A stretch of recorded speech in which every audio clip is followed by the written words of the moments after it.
Mga kwento ni Felmo.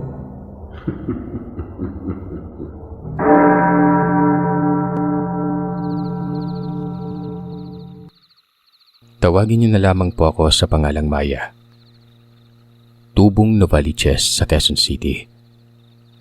Ang kwentong ibabahagi ko sa inyo ay nangyari sa isang liblib na purok sa isla ng Panay.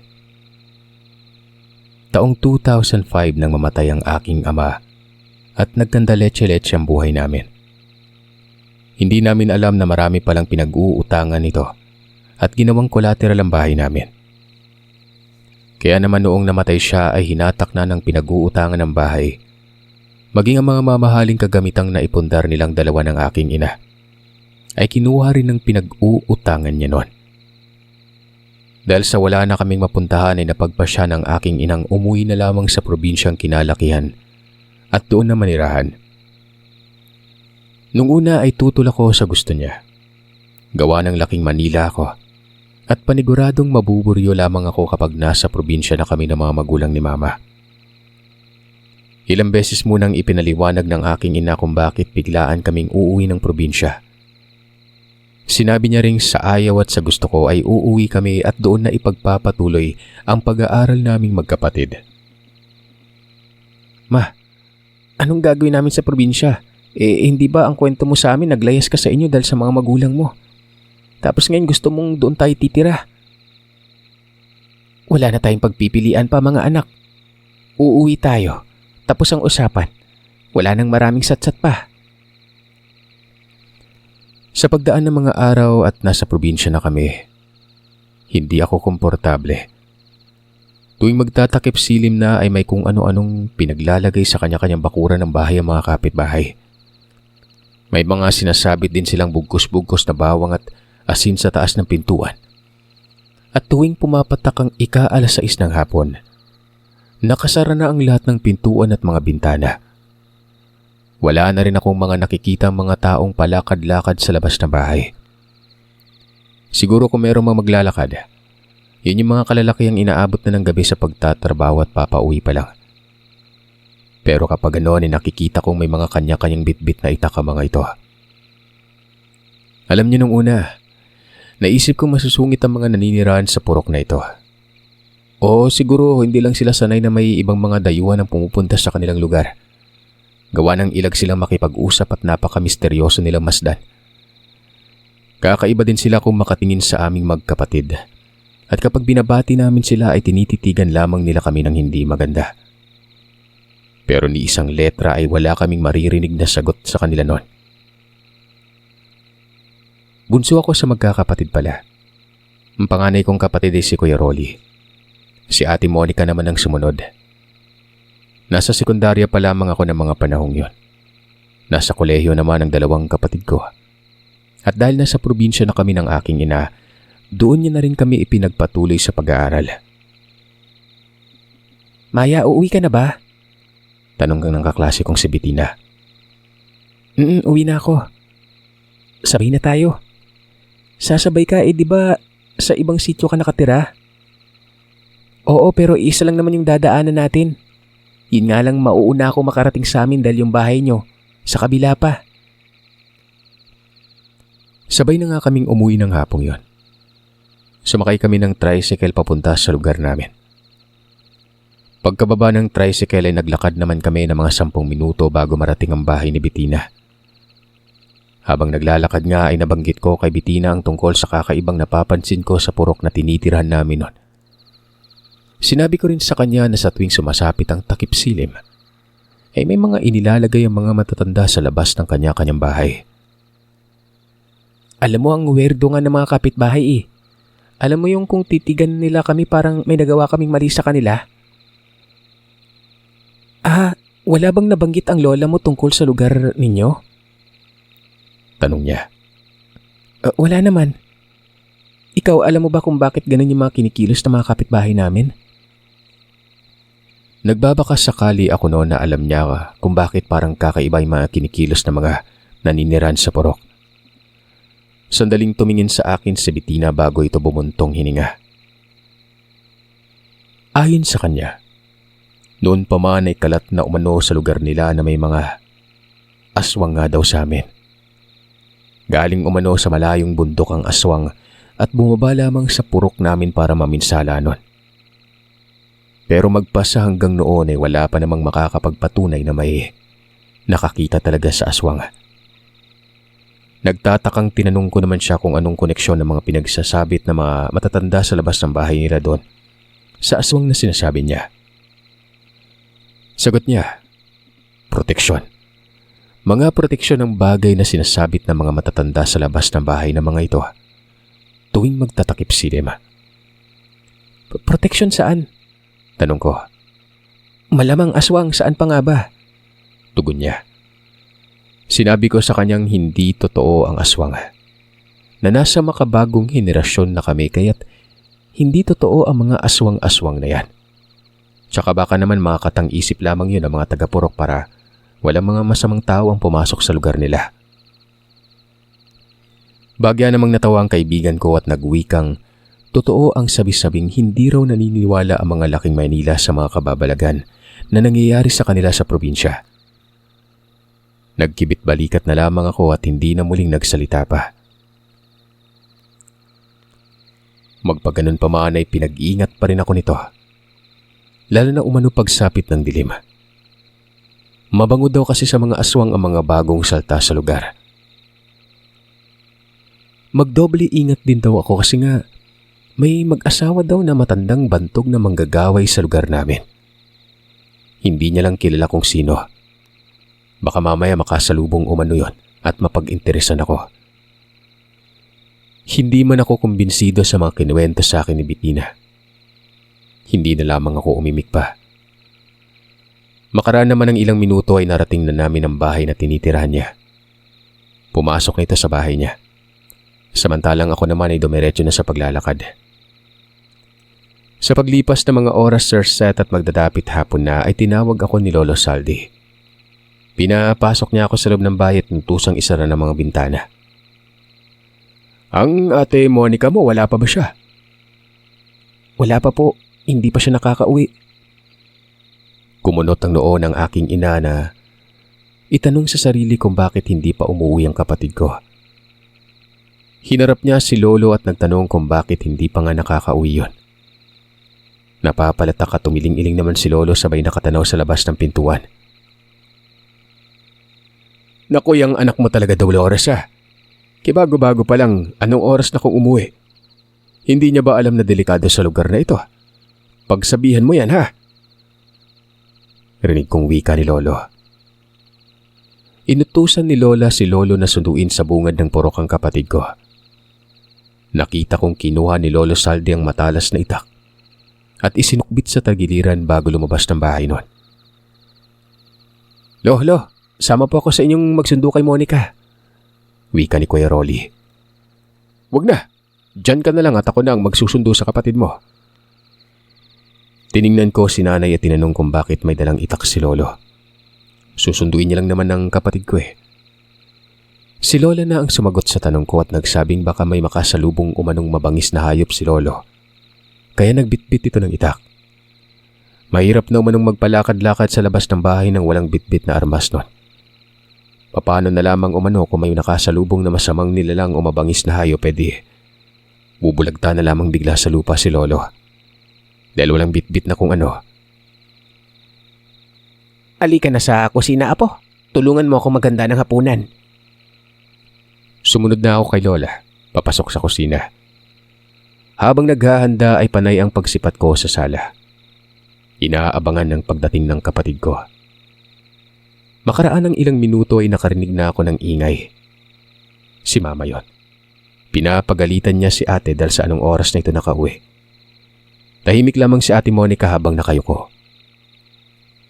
Kahit anong tanong ng aming ina kung saan ito nanggaling at bakit inabot ng takip silim, ni isang salita ay walang binitawan ng kapatid ko.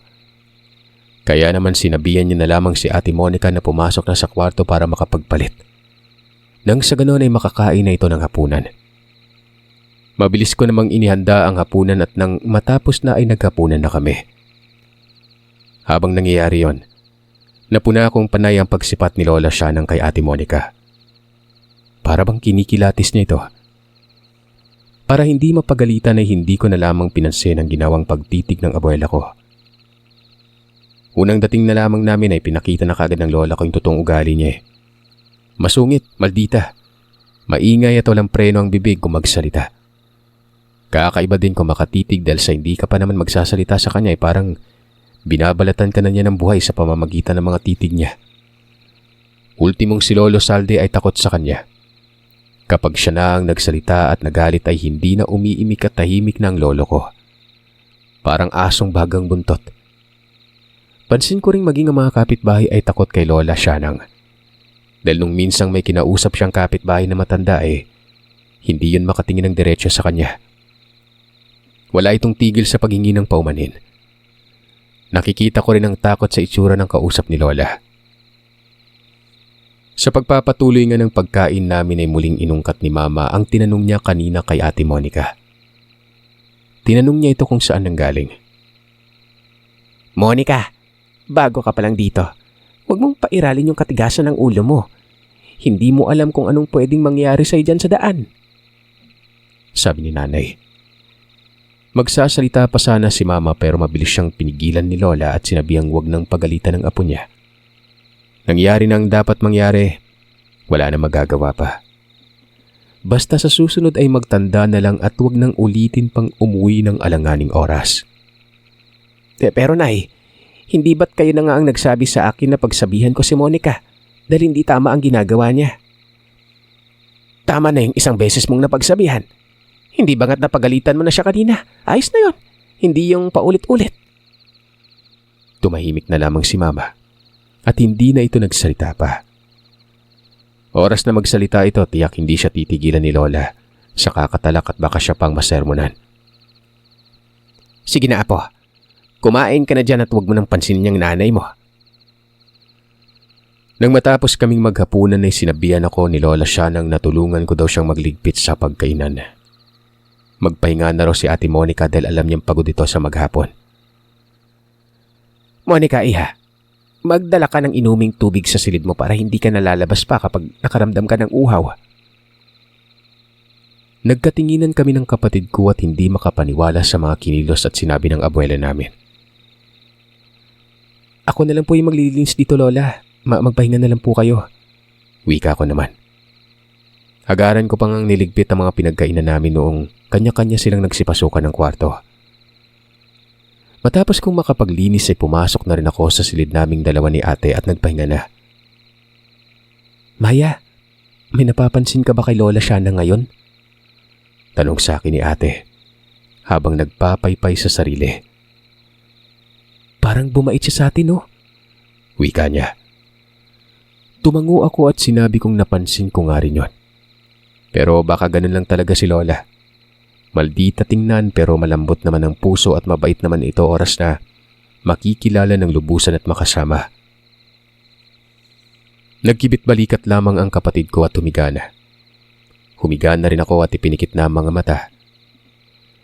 Sa pagtakbo ng mga oras ay hindi pa rin ako dinadalaw ng antok. Kahit na nagpabaling-baling na ako sa hinihigaan, hindi ako makatulog. Nang tingnan ko naman ang kapatid ko ay mahimbing siyang umiidlip noon. Humugot ako ng malalim na hininga at pilit na ipinikit ang mga mata para makatulog na. Maya-maya, nakaramdam ako ng pagkaihi. Bumangon ako at lumabas ng silid para magtungo sa banyong malapit lamang sa kusina. Dahan-dahan akong naglakad para hindi ako makalika ng ingay. Yari kasi sa tablang mahogany ang sahig kaya naman kapag babara-barang maglakad ay makakabulabog ka ng mga natutulog. Nang malapit na ako sa silid ni Lola Shanang, nakita ko siyang lumabas ng kwarto at parang wala sa sariling dire-diretsyong naglalakad papunta sa ipinagbabawal niyang silid na pasukin naming magkapatid.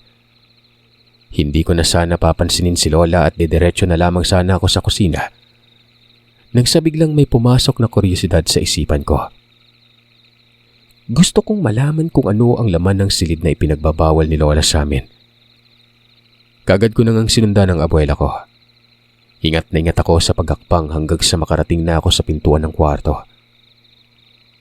Paglapit ko pa lamang ay nakaramdam na ako ng mabigat na presensya. Sumikip ang dibdib ko at parabang hirap na hirap akong makahinga. Kahit na ganun na ang nararamdaman ko ay hindi ko ito ininda. Ang nasa isipan ko kasi ng mga oras na yon ay masilip kung anong meron sa abandonadong kwarto at bakit hindi kami pwedeng pumasok doon. Dahan-dahan kong pinihit at itinulak ang pintuan. Nang medyo mabuksan na ng bagya ang pintuang yun ay sumilip na ako. Sa pagsilip ko, nakita kong nakaluhod ang lola ko sa harapan ng mga ribultong may nakakatakot na muka. May mga litrato ng iba't ibang muka ng tao din akong nakikitang nakaipit sa pulang taling nasa tabi ng altar na kasalukuyang dinadasalan ni lola. Ang iba sa mga litrato ay may mga karayom na nakatusok at sa harapan ni Lola Shanang ay may manikang itim na sa palagay ko ay yari lamang sa tela. Nasapuko ang dibdib dahil sa mga hindi inaasahang makikita nun. Napapalibutan din siya ng kandilang itim na nakasinde at may mga binabanggit siyang mga katagang. Siya lang ang nakakaintindi. Sunod-sunod ang pagkabog ng dibdib ko at parabang may mga naghahabulang daga habang pinagmamasdan ang bawat galaw ni Lola. Maya-maya pa ay nakita kong may hawak na itong patalim. Walang pagdadalawang isip na sinugatan niya ang palad at hinayaang pumatak ng pumatak ang dugo niya. Sa babasaging bote na sa tingin ko ay may lamang tubig at insekto. Kinikilabutan na ako ng mga sandaling yon at hindi ko na matiis pang pagmasdan ng katakot-takot na ginagawang pagriritual ni Lola na tanging sa palabas ko lamang napapanood. Sa takot na baka may makakita sa aking nagmamasid sa pinagbabawal na silid na yon, umalis na ako mula sa pagkakasilip. Patakbo nang pumasok sa kwartong tinutulugan ko. Agaran akong nagtalukbong ng kumot. At wala akong pakialam kahit na maligo man ako sa pawis noon. Paulit-ulit na tinatanong ko sa isipan ko kung totoo ba talaga ang mga nakita ko. Kung hindi ba ako dinadaya ng paningin ko. Dahil sa hindi ka panipaniwalang magagawa ni Lola Shanang ang mga bagay na nakita ko noon. Manggagawi si Lola. Sambit ko sa sarili. Sa kakaisip ko, nakatulog ako. Pagising ko ay muli kong naalalang nakita ko kagabi. Bago ako lumabas ng kwarto ay pinilit kong iwaksi sa isipan ng natuklasan ko. Sabi ko baka panaginip lang ito. Gising ka na pala, Iha. Mamaya samahan mo akong pumunta sa palengke dahil may bibilin ako. Sambit ni Lola. Para akong tinakasan ng dugo sa katawan ng lingunin ko ang abuela kong nakangiti sa akin. Sumagi sa isipan ko ang tungkol sa kamay niyang sinugatan ng patalim kagabi. Pasimple kong pinasadahan ng tingin ng kaliwang palad niya. Dahil hindi ako pwedeng magkamaling yun ang palad na sinugatan niya kagabi habang nagre-ritual. Walang sugat. O kahit bakas man lamang ng sugat ang palad ni Lola Shanang. Nakailang beses ko pang tinitigan ang kamay ni Lola. Pero wala talaga akong makita nun. Maski peklat wala. Akala ko pinaglalaroan lamang talaga ako ng imahinasyon. Iha, ayos ka lang ba? Namumutla ka. Untag ni Lola. Nagulat ako nang marinig ko yung boses niya. Mabilis ako na nagpilig ng ulo at pilit na iwinaksi sa isipan ng mga nakita kagabi. Sabi ko ayos lang ako. At tinanong siya ulit kung anong sinabi niya. Ang sabi ko, mamaya ay samahan mo akong mamalengke. Hindi kasi pwede ang ate mo dahil bawal siyang mapagod. Kaya magmula ngayon ikaw nang kasama kong mamalengke palagi ha. Takang-taka na ako ng mga sandaling yun mga kagiliw. Bakit ganun na lamang kung mag-alala si Lola Shanang sa kapatid ko? Dati-rati hindi naman siya ganun sa amin eh. Niwala nga itong pakialam kung mapagod na kami o hindi. Hindi kaya si Ate Monica. Pero bakit ngayon parang biglang nagbago ang ihip ng hangin? kung gaano kasungit noon si Lola. Ibang-iba na siya ngayon. Nung pumatak ang alas 8 ng umaga ay sinamahan ko na siyang mamalengke. Nang nasa palengke na kami at namimili na ako ng mga bibiling ulam, narinig kong pinag-uusapan ng dalawang tendera si Lola Shanang. Sasawayin at pagsasabihan ko sana ang mga ito, kaya nga lang natigilan ako nang may narinig akong hindi kaaya-aya. Sa mahinang boses ay sinabi ng tenderang, malapit sa kinaroroonan kong namalengke na naman umano ang mangkukulam. Asikasuin daw maigi ng kasamaan niya si Lola Shanang at huwag biruin dahil baka mamaya kulamin pa siya nito. Oras na hindi magustuhan ng lola ko ang sinasabi niya. Nako, ikaw na yung mag-asikaso sa kanya. Baka mamaya kapag nagkamali ako, mayari ako dyan. Sagot ng isa at halatang takot na takot. Saglit akong natigilan at napatingin sa dalawang tenderang nag-uusap. Dahil sa hindi ako makapaniwala sa sinasabi nilang isang mangkukulam si Lola. Babagalan ko pa sana ang pamimili ng bibilhin ng bigla na lamang may nagkagulo sa labas ng palengke. Nagulat ako nang agaran akong nilapitan ni Lola at sinabihang umalis na kami noon. Nang tingnan ko ang dalawang tendera, gulat na gulat ang mga ito at putlang-putla na parabang panandali ang tinakasan ng dugo at nanlalaki ang mga matang nakatingin sa amin. Halika na, umalis na tayo. Haya ni Lola at tila natataranta. Lala, hindi pa po ako tapos ditong mamili. Huwag mo nang tapusin yan, bitawan mo na yan. Wala na nga akong nagawa pa kundi ang sumunod na lamang sa kanya. Pero hindi pa man kami nakakalayo.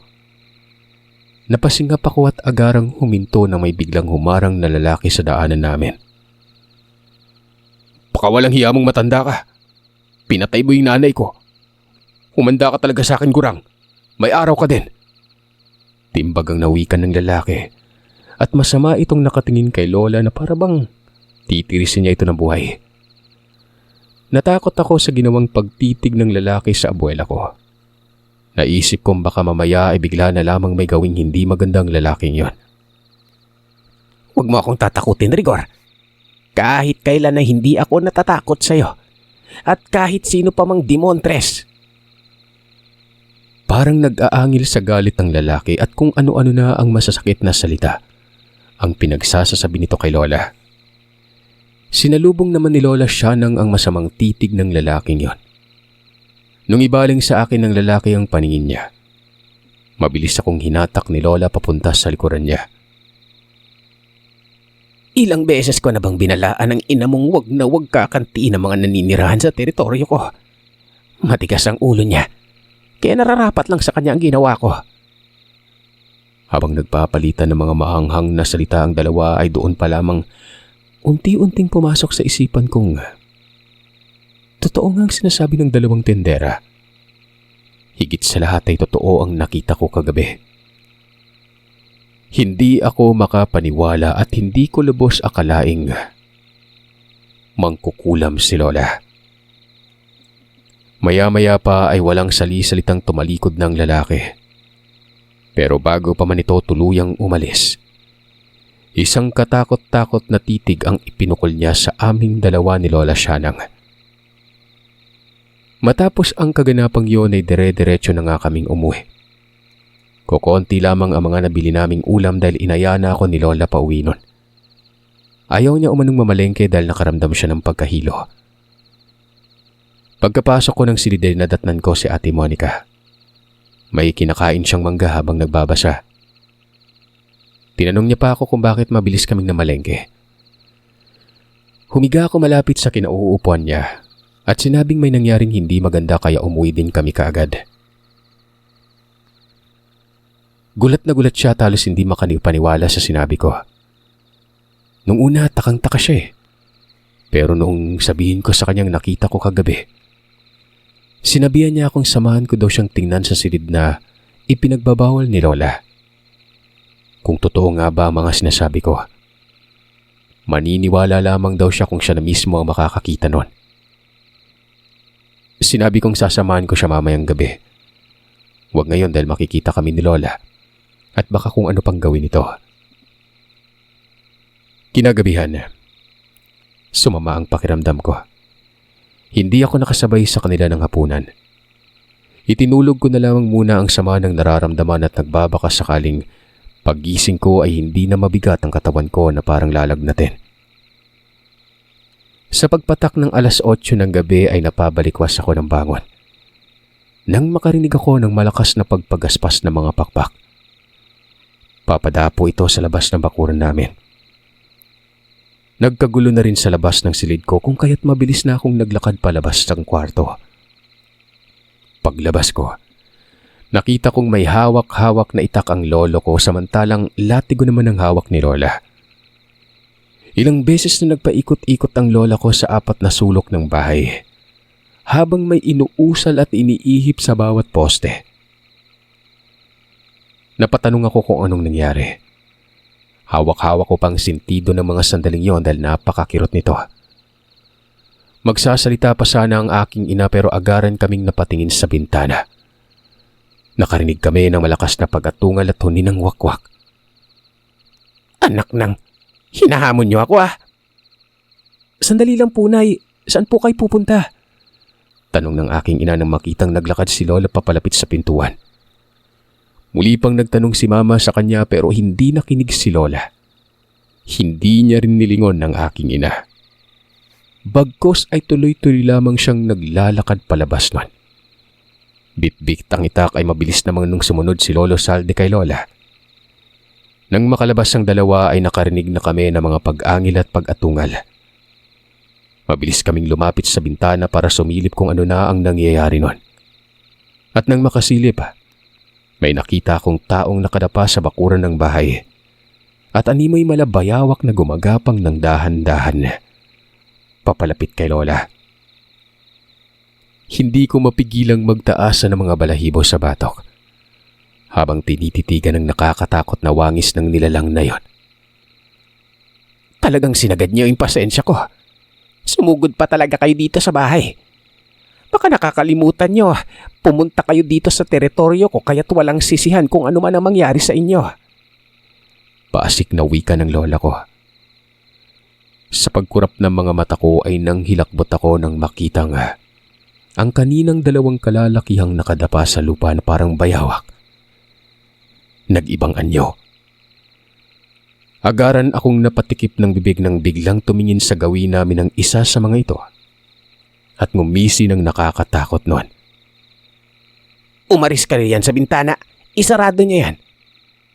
Utos sa amin ni Lola. Mabilis na akong hinatak ni Mama palayo at agaran ng isinara ang bintanang yon. Napaupo ako habang nangangatog ang tuhod. Ma, anong nangyari?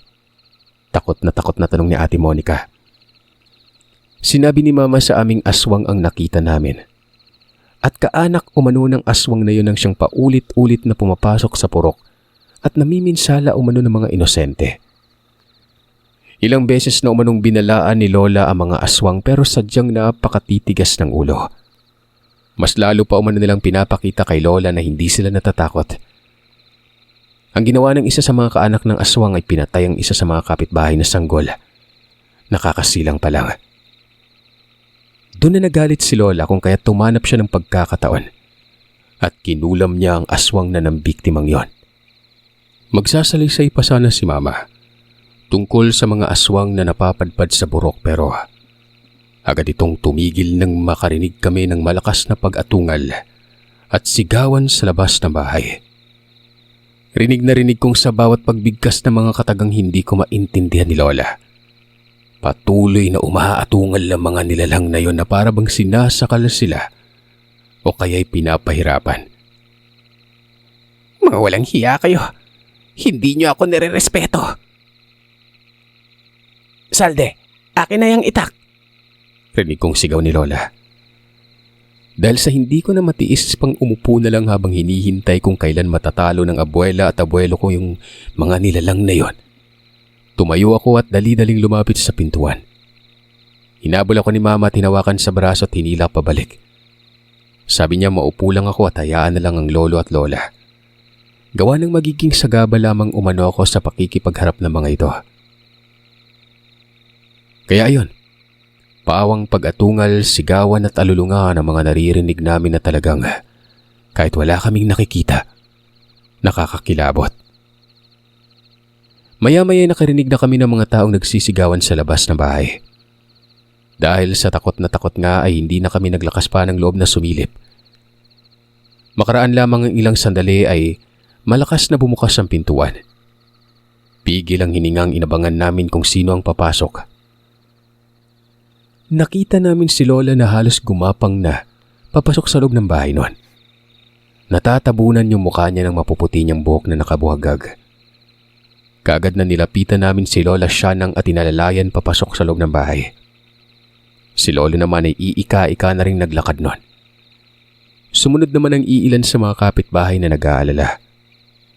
Nagwika naman si Lola Shanang na maaari nang umuwi ang mga ito at bukas na lamang mag-usap-usap. Lola, ano pong nangyari? Kabadong tanong ko nang umalis na mga kapitbahay. Hindi ito sumagot. Intusan niya akong pumasok sa silid niya at kunin ang langis na nakalagay sa bote. Wala nang sali-salita pang agaran na akong sumunod. Pagkabukas ko ng pintuan ay lumalubong sa akin ang napakalamig na hangin. Kasabay ng pagtayuan ng mga balahibo ko sa katawan. Nung una, nag-aalangan akong pumasok gawa ng pakiramdam ko ay parang may nakatinging mga mata mula sa loob at napakadilim ng kwartong yon. Pero nang marinig ko yung boses na Lola na pinapamadali ako, kinapa ko ang pindutan ng ilaw. Nang mabuksan ko ito ay halos pagsakluban ako ng kung anong masamang nilalang. Yung altar, may mga nakatayong itim na kandila. May iba't ibang klase ng babasaging boteng may mga lamang insekto. Pagkakita ko sa bote ng langis na sinasabi ni Lola Shanang, ay dali-dali ko nang kinuha ito at patakbo nang lumabas tapos ay binigay dito. Habang ginagamot ni Mama ang mga sugat ni Lola at Lolo, doon nila sinabi sa amin ang buong katotohanan. Angkan ng manggagaway pala ang pamilya namin at kinatatakutan ito sa purok. Isa din sa mga dahilan kung bakit lumayas ang aking ina nung kadalagahan pa nito dahil sa hindi nito matanggap ang pagiging manggagaway ng mga magulang niya. Doon lamang din sumagi sa isipan kung kaya pala ilag ang mga tao sa amin at kakaiba ang mga tinginang ipinupukol nila sa tuwing napapagdaan kami dahil sa mga lihim ni Lolo at Lola. Kinabukasan ay nagisnan ko na lamang na marami na mga taong nag-uumpukan sa labas ng bahay. Sabi ni Lola ay huwag naman mag-alala pa mga kapitbahay dahil sinisigurado niyang hindi na aabot pa sa patutunguhan ng mga aswang na nakaharap nila kagabi. Bukod sa tadtad na ng sugat ang mga ito, binaunan niya pa umano ng dasal ito sa katawan. Kung sakali mang sumugod ang ibang angka ng aswang na yon, nakahanda umano siya na makipagsagupa sa mga ito hanggang sa kusa ng sumuko ang mga yon at hindi na bababa pa ng bundok o kung saan mang lupalop na ninirahan ng mga yon. Ilang araw na nagabang si Lola at Abuelo sa muling pagsalakay ng mga aswang. Pero sa kabutihang palad, parang takot na mga yon. Lumipas na lamang ang mga linggo, ni anino nila ay wala nang nagagawi pa sa purok. Nagulat naman kami nang sabihin mismo ni Lola na magpatingin si Ate Monica sa pampublikong paggamutan. Malakas ang kutob niyang buntis ito. At tama nga siya. Bali, ang nakabuntis sa kanya ay ang kasintahan niya sa Manila. Magmula nang maganap ang pangyayaring ito ay nagbago ng turing ng mga kapitbahay sa amin. Kung dati ay grabe silang makatingin, ngayon, palagi na nila kaming iningitian at kung minsan ay binibigyan ng pagkain.